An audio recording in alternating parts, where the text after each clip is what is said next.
Hello everyone. तो भाई आज जो हम डिस्कस करने वाले हैं वो है नेक्स्ट थ्योरी वीबीटी के बाद। लास्ट लेक्चर में हमने क्या पढ़ा था, वैलेंस बॉन्ड थ्योरी। तो आज हम क्या पढ़ने वाले हैं, क्रिस्टल फील्ड थ्योरी। क्योंकि लिमिटेशन थी कुछ वैलेंस बॉन्ड थ्योरी की, वीबीटी की, तो उन लिमिटेशंस को ओवरकम किसने किया था, क्रिस्टल फील्ड थ्योरी ने किया था। तो क्रिस्टल फील्ड थ्योरी आज हम पढ़ने वाले हैं, डिटेल में बताऊंगा। इस लेक्चर के बाद आपको कोई और चीज पढ़ने की जरूरत नहीं पड़ेगी, क्योंकि मेनली जो क्वेश्चन बनेंगे वो सारे मैं आपको करा दूंगा इस टॉपिक के अंदर। आज सबसे पहले वैलेंस बॉन्ड थ्योरी के अंदर आपने एक चीज पढ़ी थी कि वैलेंस बॉन्ड थ्योरी जो लिगेंड बॉन्ड बनाता है मेटल के साथ, वो कैसा बॉन्ड बनता है, कोऑर्डिनेट बॉन्ड वो बनाता है। बट ये थ्योरी जो क्रिस्टल फील्ड थ्योरी है, क्रिस्टल फील्ड थ्योरी ने इस कंसेप्ट को नेग्लेक्ट कर दिया कि भाई ये चीज ठीक नहीं है कि it is forming coordinate bond only. तो जो क्रिस्टल फील्ड थ्योरी है ये किस बेस पे काम करती है, that is only on the basis of electrostatic interaction. Electrostatic interaction means ionic bond बना होगा लिगेंड और मेटल के बीच में, ये उस बेस पे काम करती है। मैंने कुछ इंपोर्टेंट पॉइंट्स यहां लिखे हैं, इन सारे इंपोर्टेंट पॉइंट्स को पढ़ने के बाद आपको क्रिस्टल फील्ड थ्योरी बड़े ही आसानी से समझ में आ जाएगी। ठीक है, तो लेट्स बिगिन। तो सबसे पहले हेडिंग क्या है हमारी, क्रिस्टल फील्ड थ्योरी, जिसको शॉर्ट फॉर्म में क्या बोल देते हैं, CFT। CFT मतलब क्रिस्टल फील्ड थ्योरी। मैंने कुछ इंपोर्टेंट पॉइंट्स बनाए हैं यहाँ, 9 पॉइंट्स मैंने बनाए हैं। इन पॉइंट्स को ध्यान से समझ लेना कि क्या ये कहना चाहता है।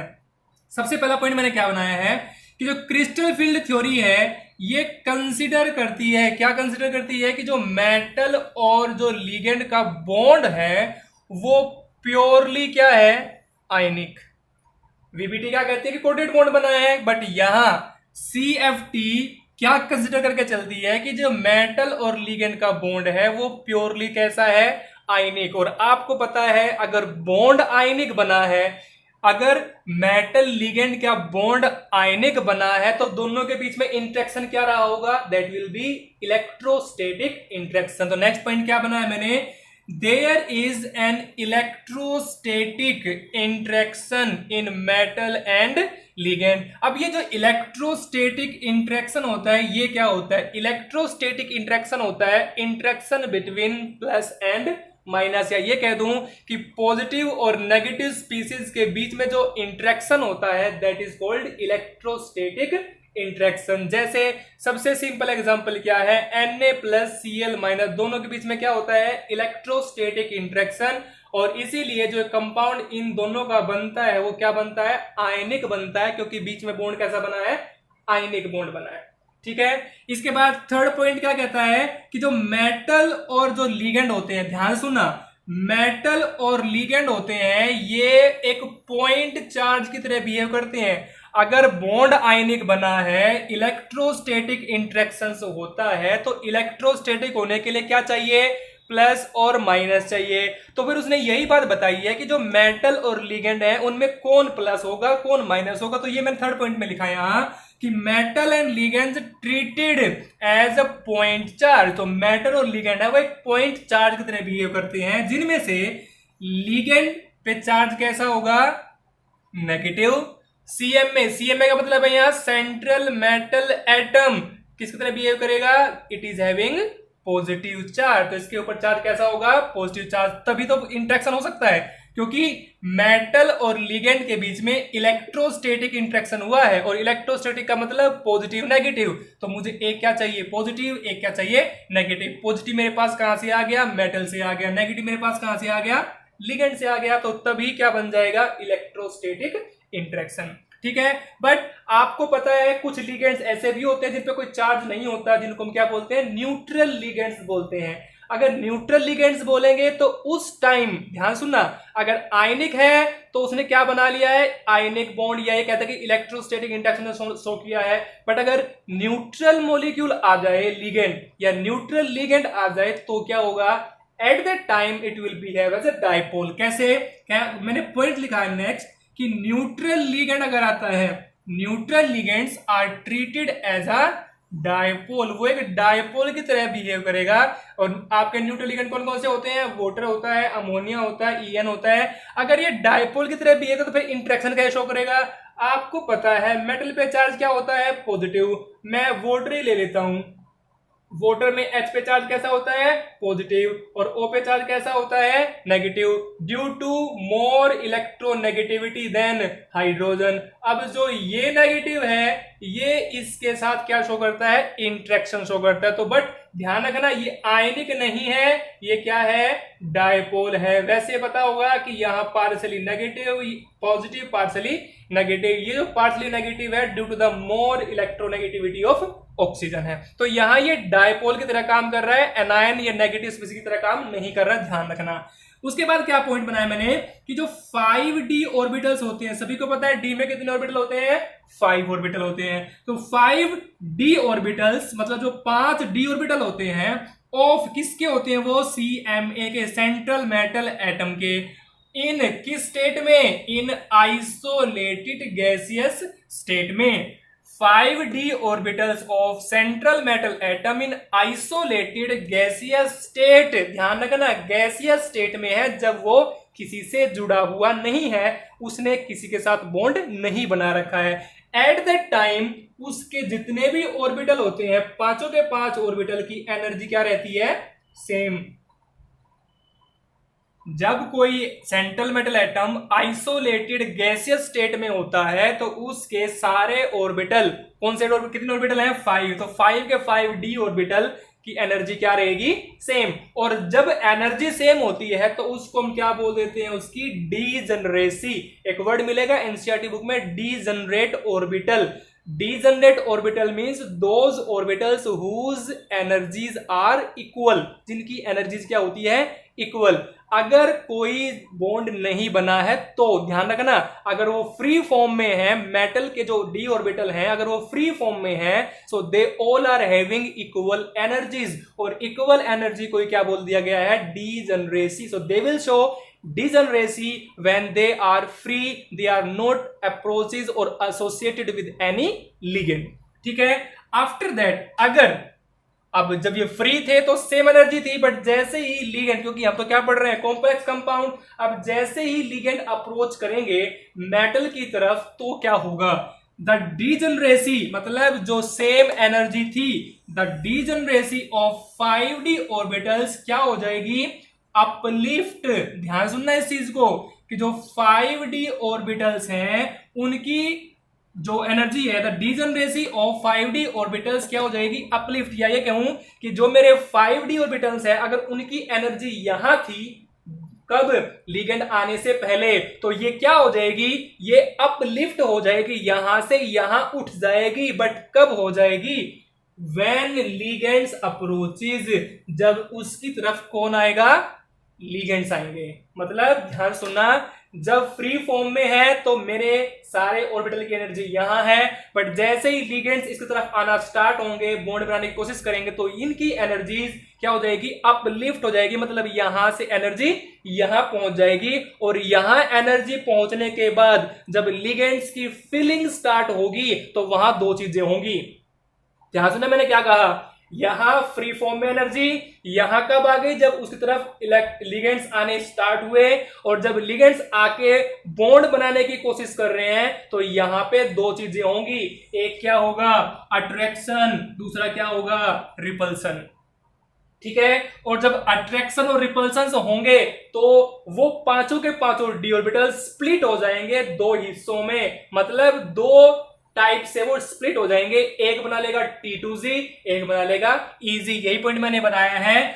सबसे पहले इस पॉइंट को दोबारा देख लीजिए, the degeneracy of 5d orbitals uplift मतलब एनर्जी बढ़ जाएगी कब, व्हेन लिगेंड्स अप्रोचेस, जब लिगेंड्स मेटल की तरफ आना स्टार्ट करेंगे। उसके बाद क्या होगा, when ligands try to make bond, और जब लिगेंड्स आ तो गए, जैसे आए हैं तो अपलिफ्ट हो गई, बट जब बॉन्ड बनाना स्टार्ट करेंगे 5d ऑर्बिटल्स स्प्लिट, पांचों के पांचों डी ऑर्बिटल्स स्प्लिट हो जाएंगे इनटू किस किस में, T2Z में और EZ में। ये 2 हिस्सों में टूट जाएगा, T2Z ऑर्बिटल्स और EZ ऑर्बिटल। अब T2Z ऊपर आएंगे या EZ नीचे आएंगे, या EZ ऊपर आएंगे, T2Z नीचे आएंगे, ये डिपेंड करता है कि हमारे पास कॉम्प्लेक्स कौन से तरह का है, ऑक्टेहेड्रल कॉम्प्लेक्स है या टेट्राहेड्रल कॉम्प्लेक्स है।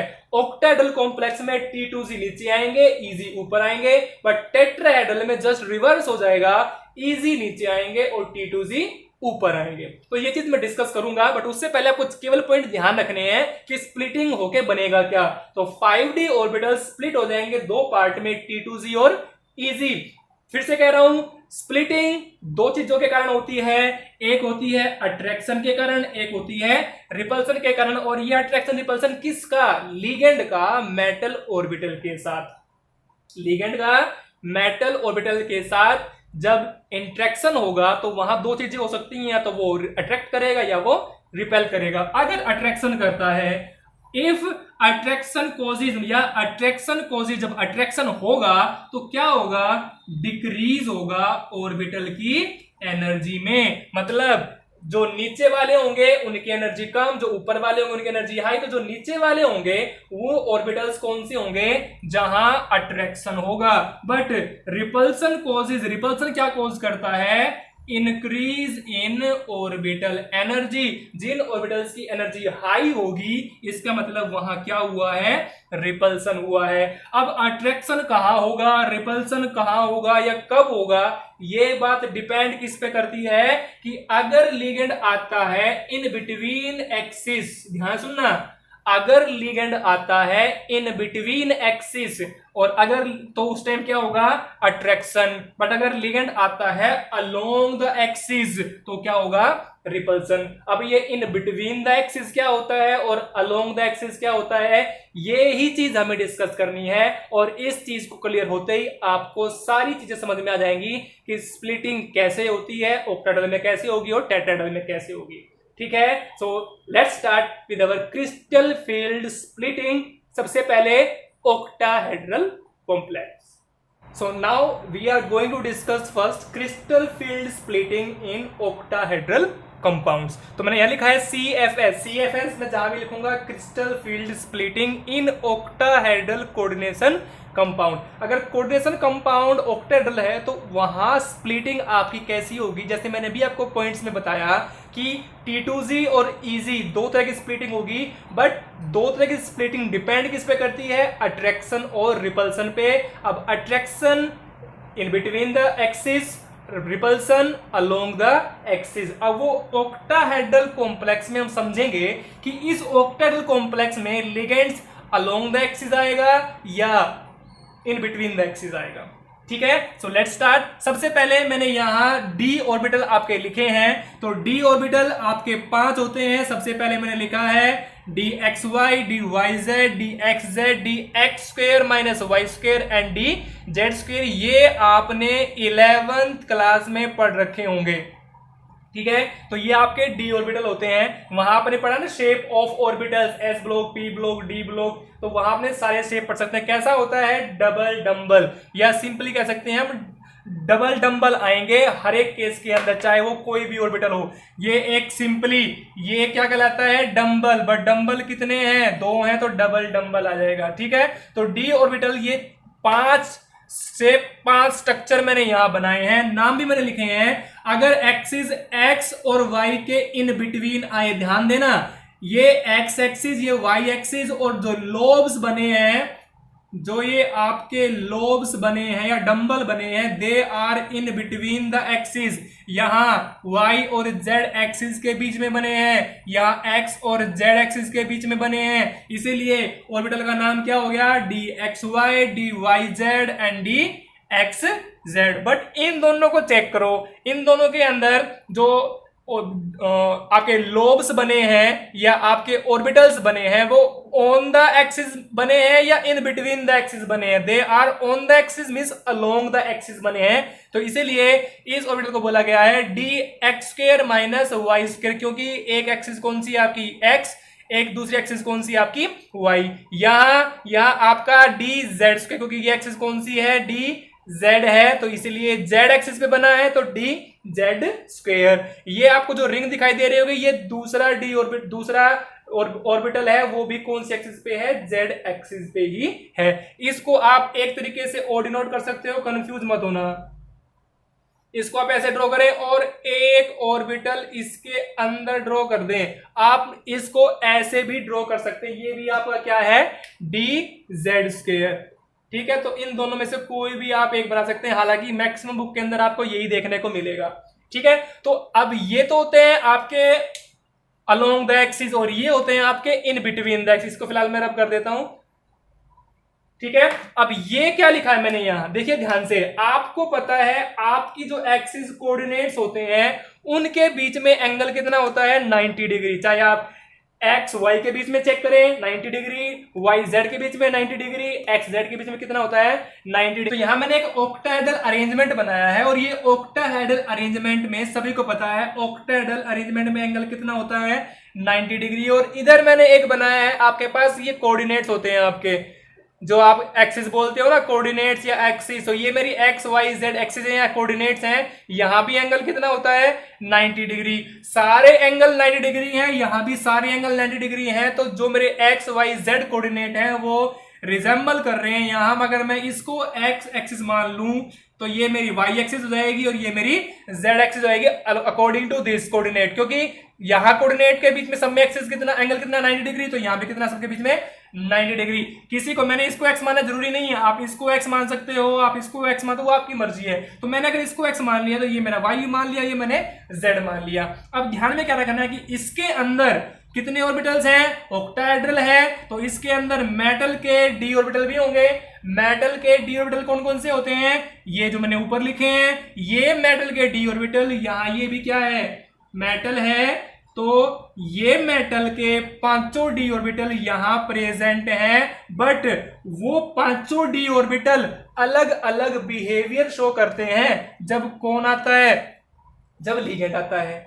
कैसे पता लगेगा कि कौन कैसा बिहेवियर करता है, कौन स्प्लिटिंग करेगा, कौन अट्रैक्शन करेगा, कौन रिपल्सन करेगा, कैसे पता लगेगा, वो पता लगेगा लिगेंड के कारण कि जैसे ही लिगेंड आएगा, लिगेंड पे चार्ज कैसा है न्यूट्रल है तो लोन पेयर होगा, अगर नेगेटिव चार्ज है तो वो शो किया जाएगा। तो मान के चलिए मैंने लोन पेयर लगाया है, मतलब नेगेटिव स्पीसीज है, लोन पेयर है, कुछ भी मान लीजिए, तो ये नेगेटिव स्पीसीज मेरे पास है।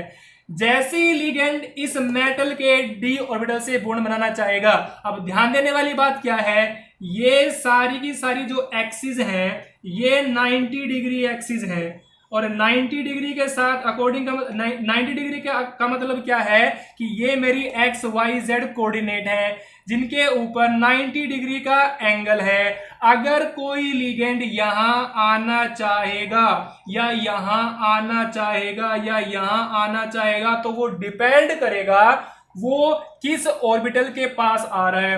मैं तो मान के चल रहा हूं कि मेरे पांचों डी ऑर्बिटल यहां हैं, यहां डी एक्स वाई भी है, डी वाई जेड भी है, मीन्स ये जितने भी पांचों सारे हैं। इनमें से ये जो फर्स्ट तीन हैं कौन कौन से, d x y, d y z, d x z, ये तीनों कहां प्रेजेंट है इन बिटवीन द एक्सिस। ये मेरी क्या है एक्सिस, तो मतलब यहां पे मेरा क्या प्रेजेंट होगा, इन तीनों में से कोई भी। यहां भी मेरा क्या प्रेजेंट होगा, इन तीनों में से कोई भी ऑर्बिटल। यहां भी मेरा क्या प्रेजेंट होगा, इन तीनों में से कोई भी ऑर्बिटल, और ये यहां प्रेजेंट हो। तो कहने का मतलब क्या है, जो मेरी ये डॉटेड लाइन है, इन डॉटेड लाइन में तो स्टार्टिंग के डी एक्स वाई भी हो सकता है, डी वाई जेड भी हो सकता है, डी एक्स जेड कोई भी ऑर्बिटल हो सकता है, क्योंकि ये कहां है इन बिटवीन द एक्सिस है। बट जो ये लोकेशंस मेरे पास हैं, यहां कौन सा ऑर्बिटल होगा, वो होंगे ये दो। क्यों, क्योंकि यही दो ऑर्बिटल ऐसे हैं जो किस पे हैं, जो ऑन द एक्सिस हैं। और यहां पे मैं बात किसकी कर रहा हूं, एक्सिस की, क्योंकि ये एक्सिस की तरह ही काम कर रहे हैं। तो यहां ये एक्स वाई और जेड, इन तीनों पे अगर कोई लिगेंड आएगा, ध्यान सुनना भी इस चीज को, अगर लिगेंड इस एक्स पे आता है, इस वाई पे आता है या इस जेड पे आता है, तो वो इन बिटवीन नहीं आएगा, वो कहां आएगा, वो अलोंग द एक्सिस आएगा। और अगर अलोंग द एक्सिस आएगा तो वो मतलब कहां जा रहा है, वो जा रहा है तो d x square y square के पास या डी जेड स्क्वायर के पास, क्योंकि ये दोनों क्या है अलोंग द एक्सिस। तो एल मतलब लिगेंड अगर आ रहा है तो वो अलोंग द एक्सिस जाएगा, और अगर अलोंग द एक्सिस जाएगा, मान के चलिए कि वो ये जो मेरे पास अलोंग द एक्सिस वाला ऑर्बिटल, मान लीजिए मैं इसको मान रहा हूं, ये मेरा ये वाला ऑर्बिटल है d x square y square, क्योंकि एक्स यहां है और ये मेरे पास वाई में मान लेता हूं, तो ये एक्स ऑर्बिटल और ये इधर से क्या आ रहा है, लिगेंड। अब इसके पास भी क्या होंगे, इलेक्ट्रॉन, क्योंकि ये ऑर्बिटल खाली तो होंगे नहीं, किसी ना किसी के पास एक इलेक्ट्रॉन, किसी के पास दो, किसी के पास तीन इलेक्ट्रॉन तो प्रेजेंट होंगे। तो इस ऑर्बिटल के लिगेंड इन लोन पेयर को या इस लिगेंड के इलेक्ट्रॉन्स को अट्रैक्ट करेंगे कि रिपेल करेंगे। आपको पता है यहां भी इलेक्ट्रॉन, यहां भी इलेक्ट्रॉन, तो ये क्या शो करने वाले हैं, दे विल शो रिपल्सन। और रिपल्सन जो होगा, अभी थोड़ी देर पहले मैंने लास्ट पॉइंट बताया था, रिपल्सन अगर होगा तो वहां क्या हो जाएगी, इंक्रीज हो जाएगी, क्या, किसकी एनर्जी, ऑर्बिटल की एनर्जी। तो वहां ऑर्बिटल की एनर्जी इंक्रीज। अब ध्यान देने वाली बात क्या है, जो ऑर्बिटल अलोंग द एक्सिस होते हैं और लिगेंड उनके साथ बॉन्ड बनाने की कोशिश करते हैं, तो वहां मैक्सिमम क्या होता है, repulsion. And due to that repulsion उस ऑर्बिटल की एनर्जी क्या हो जाती है, इंक्रीज। तो हमारे सामने कंसेप्ट क्या निकल के आया कि ये दो ऑर्बिटल ऐसे हैं जो अलोंग द एक्सिस हैं, तो जब लिगेंड इनके साथ बॉन्डिंग करने की कोशिश करेगा तो इन दोनों ऑर्बिटल की एनर्जी क्या हो जाएगी, हाई, क्योंकि यहीं पे क्या हुआ है, रिपल्सन। बट ये जो तीन केसेस हैं ये इन बिटवीन द एक्सिस प्रेजेंट है, तो यहां रिपल्सन नहीं हुआ, यहां रिपल्सन नहीं होगा, तो यहां एनर्जी क्या रहेगी, कम। रिपल्सन नहीं हुआ, एनर्जी कम, रिपल्सन ज्यादा हुआ, एनर्जी बढ़ जाएगी, किसकी, ऑर्बिटल की। इसी कंसेप्ट के हिसाब से आपके जो ऑक्टाहेड्रल के ऑर्बिटल्स हैं, या ये कहूं ऑक्टेडल कॉम्प्लेक्स में जो डी के ऑर्बिटल्स हैं, उनको इस तरीके से डिसोसिएट कहूं या स्प्लिट किया गया है।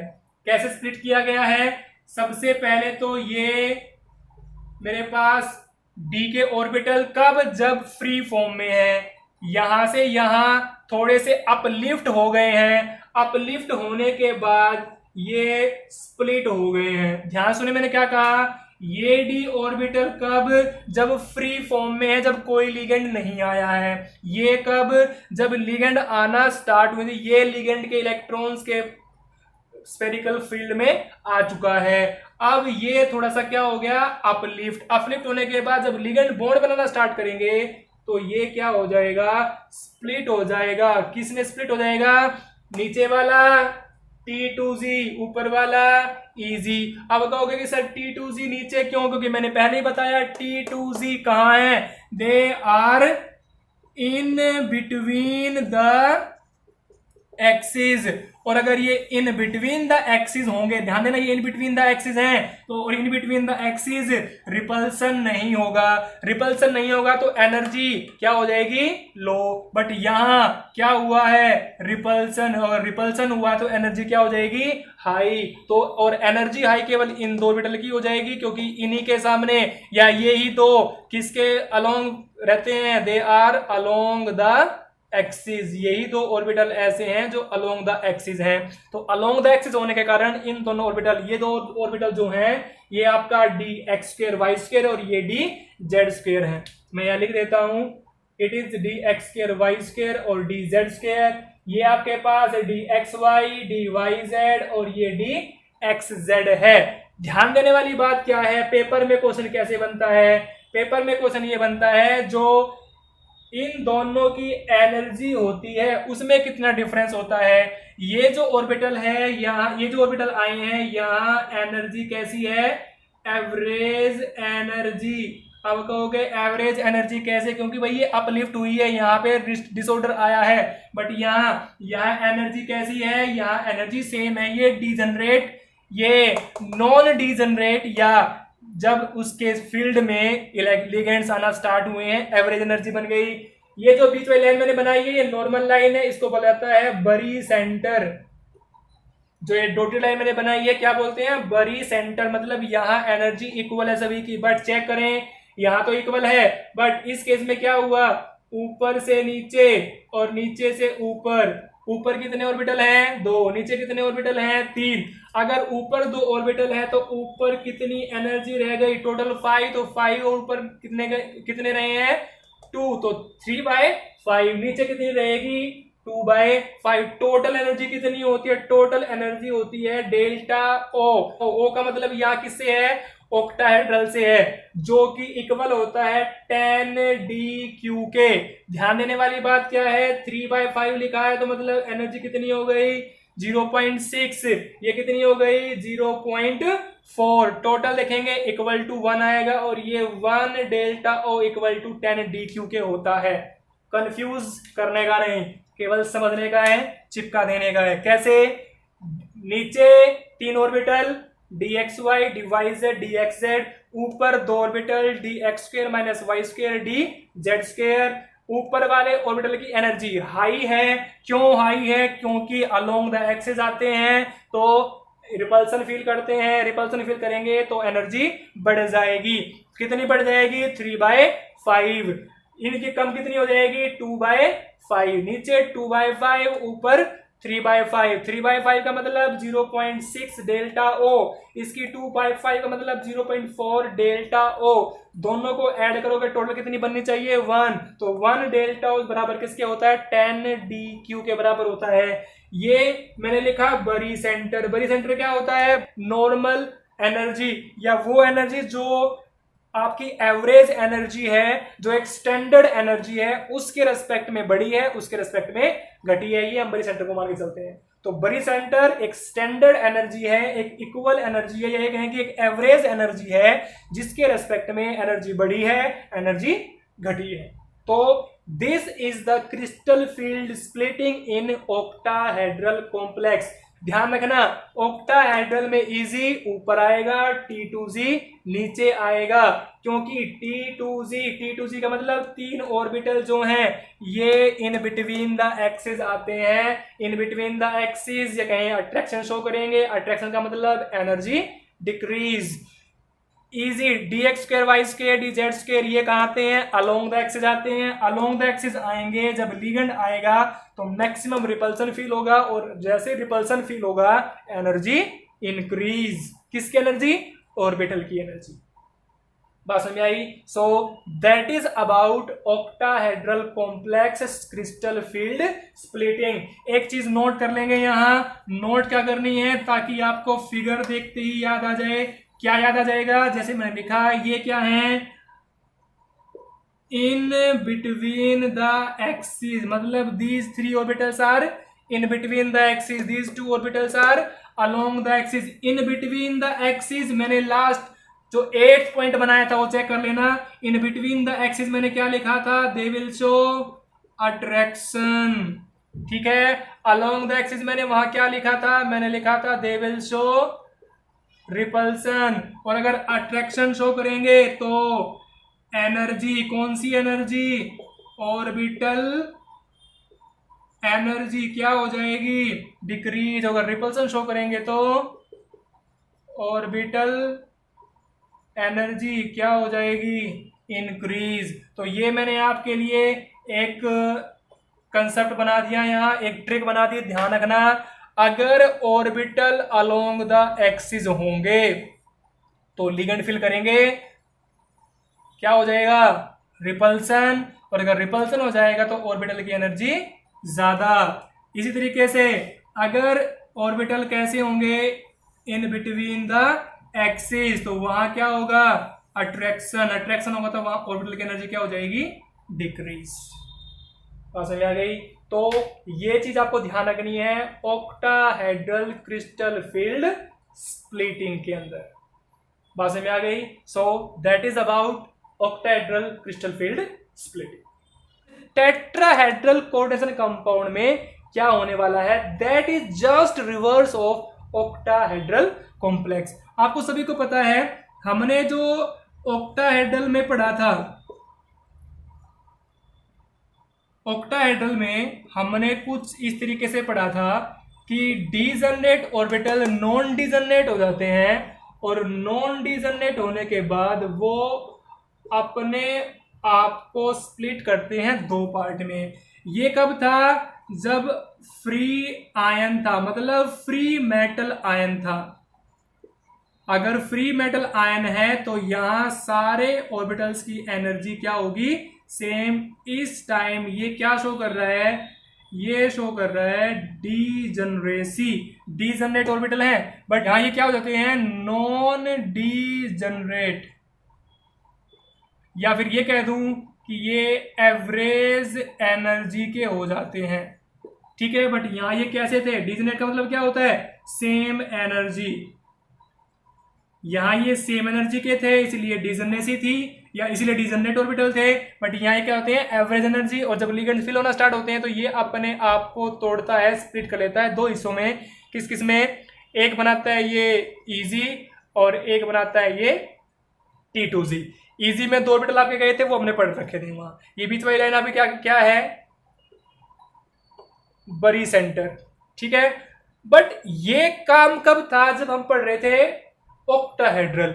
इसका रिवर्स करना है, बाकी यहां तक काम सेम रहेगा बट इसको रिवर्स कर दीजिए, वो क्या हो जाएगा, टेट्राहेड्रल। मतलब पहले नीचे कितने थे 3, तो अब नीचे कितने हो जाएंगे 2 ऑर्बिटल। ऊपर कितने थे, ऊपर थे 2, तो ऊपर अब कितने हो जाएंगे, ऊपर हो जाएंगे अब 3। मतलब यहां नीचे क्या आ गया, इजी, और ऊपर क्या आ गया, T2Z।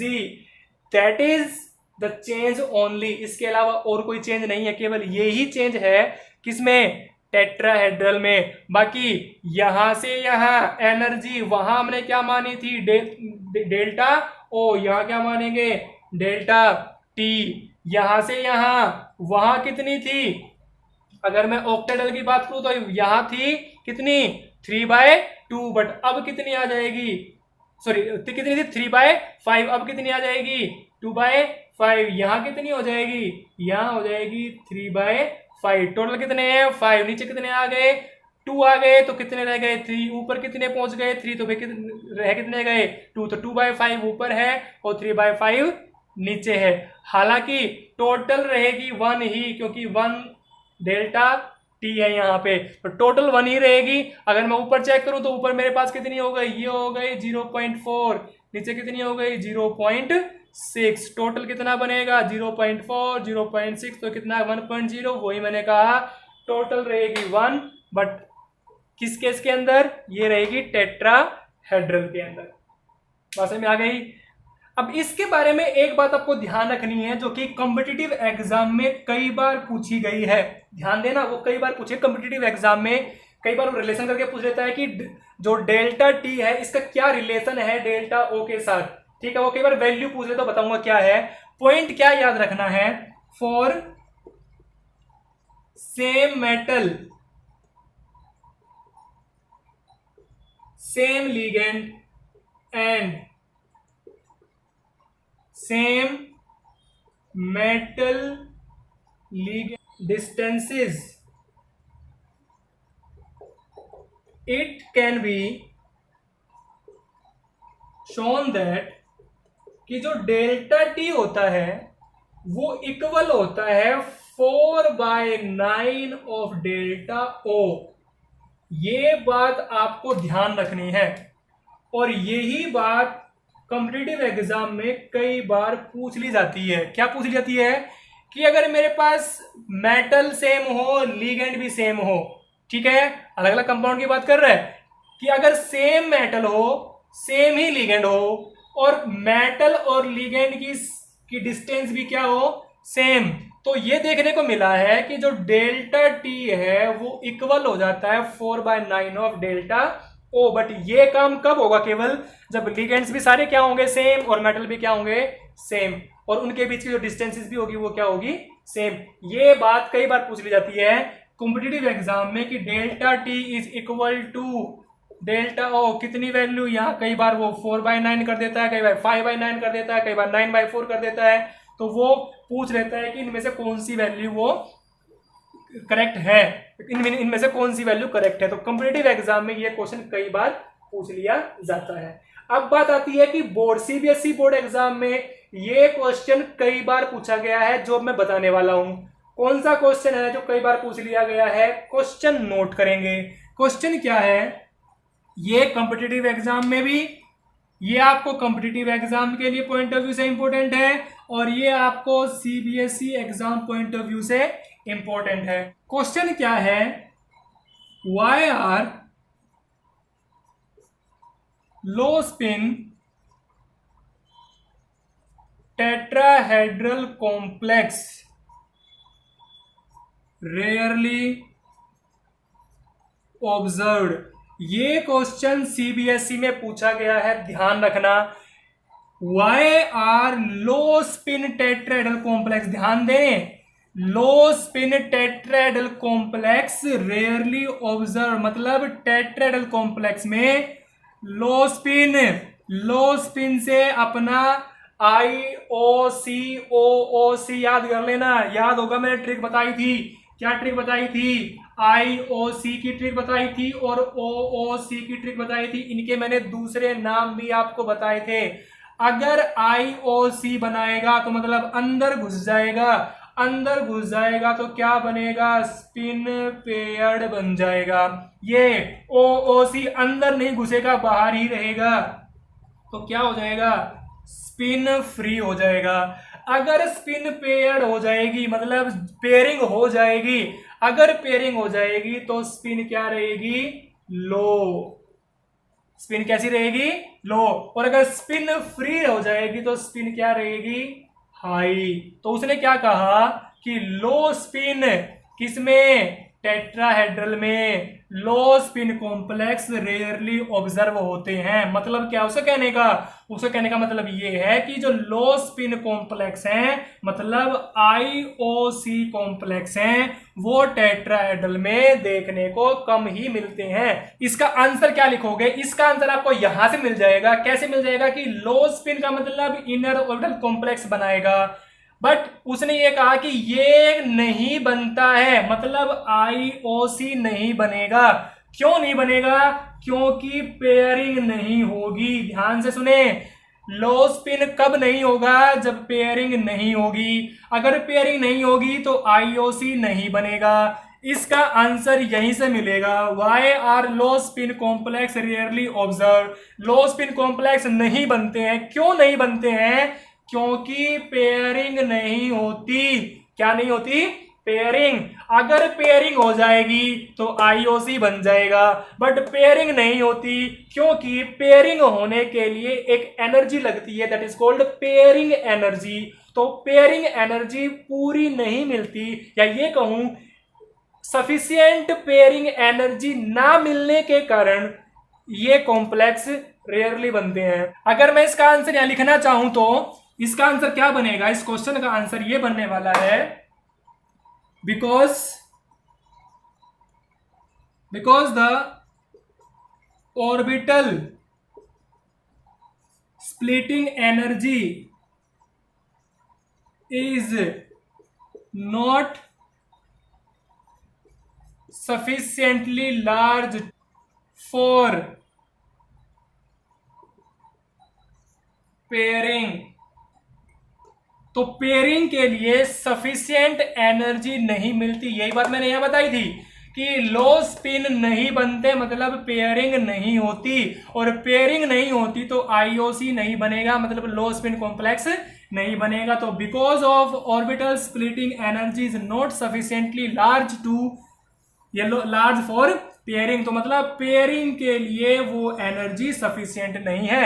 अगर पेयरिंग के लिए एनर्जी सफिशिएंट नहीं है तो लो स्पिन टेट्राहेड्रल कॉम्प्लेक्स नहीं बनेंगे। तो that is your crystal field splitting in tetrahedral complex. ठीक है, hope you like the video. मिलते हैं अपनी नेक्स्ट वीडियो।